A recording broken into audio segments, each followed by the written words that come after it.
Manila feels like one of those cities where every street looks slightly chaotic, but somehow still photogenic.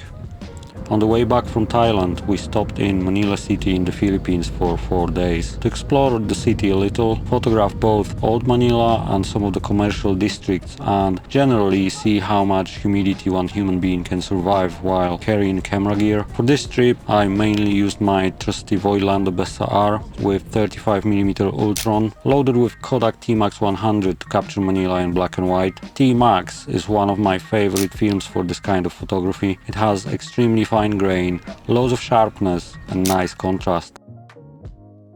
We started at Fort Santiago and this ended up being a very laid-back first day, just slowly walking through the ruins, exploring old stone walls and photographing some of the remains of the old fort against these dramatic skies. Photographically, this place almost does the work for you. Leading lines everywhere, strong contrast, bright white buildings sitting underneath overcast sky. The kind of location where you can slow down a little and just wait for compositions to appear in front of you. Which is nice because street photography usually feels more like a cardio. I wasn't really trying to force photos here, just observing things slowly and letting moments happen. Black and white film suits Manila well. This city already has so much contrast, deep shadows, old textures, busy people. TMax worked perfectly for simplifying scenes without losing detail.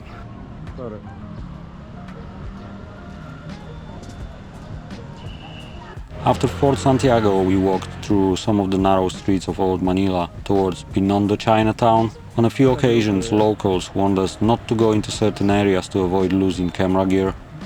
Now, I'm still not entirely sure whether this was genuine concern or a very creative attempt to sell us a rickshaw ride. Either way, we decided not to test this theory. To be fair though, the city actually felt fairly safe overall. There were police officers and security guards pretty much everywhere, so it never really felt uncomfortable walking around with cameras. Eventually we made our way towards Binondo Chinatown, which is considered the oldest Chinatown in the world, established in 1594. And this was probably one of my favorite areas to photograph.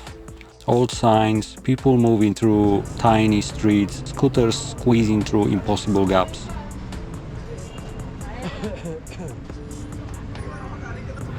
I took several photos here and there without really forcing anything, just walking slowly, observing scenes and reacting when something interesting entered the frame.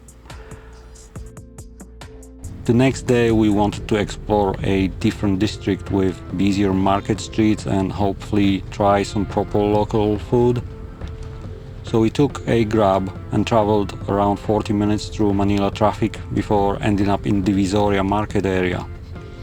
One thing I genuinely wasn't expecting was just how massive the city actually is. Manila itself has around 2 million people, but the wider Metro Manila is closer to 15 million, which explains the traffic. This area was visually much busier too. Market stalls everywhere, people constantly crossing through the frame, bikes moving through tiny gaps and absolutely no shortage of things happening around you every few seconds. Street photography here felt less about carefully constructing compositions and more about reacting quickly enough before the scene disappeared again. Some of these images turned out nicely.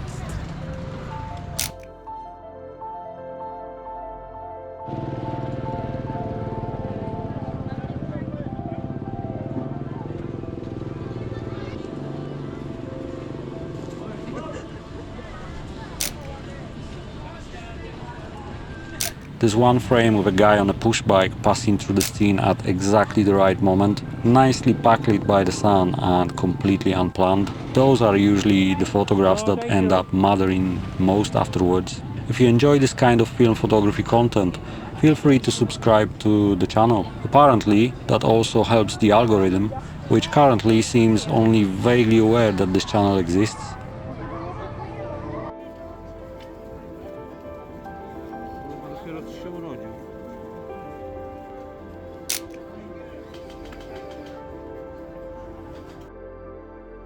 Later in the evening, I took the camera around hotel area to photograph some of the commercial district and streets surrounding the hotel. Here are some images from this walk.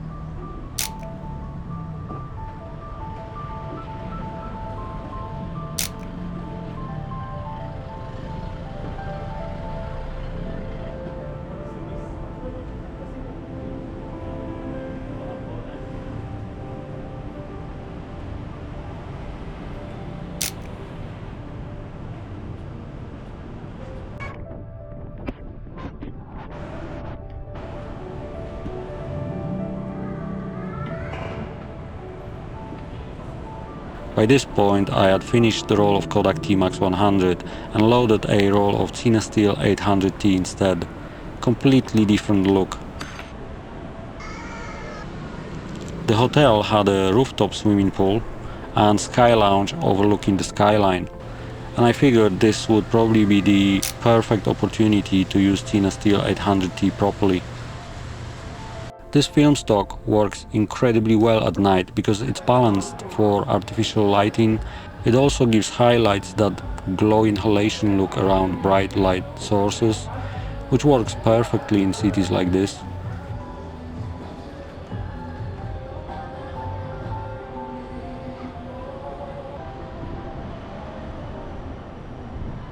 As soon as the sun disappeared, Manila completely changed visually. The reflections, traffic lights, glowing buildings, humidity in the air, everything started looking much more cinematic. This was probably my favorite part of the trip photographically. I spent a couple of hours looking for compositions and hydrating myself at the bar. Cinestill 800T really suited this environment. Here is what some of those photos looked like.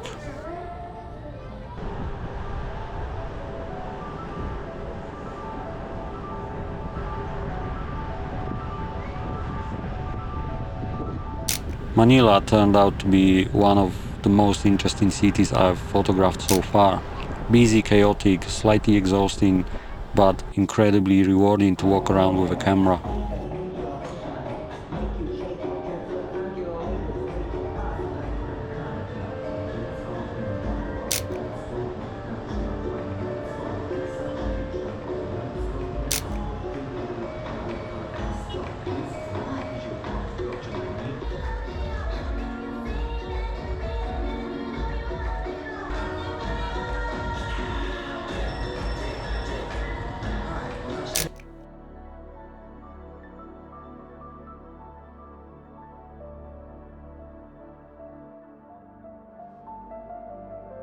From this trip I ended up with around 15 keepers and definitely a few images that are going into print and on the wall. And honestly, that's usually the goal with film photography now. Not coming home with hundreds of photos you forget about a week later, just a handful that still feel interesting long after the trip ends.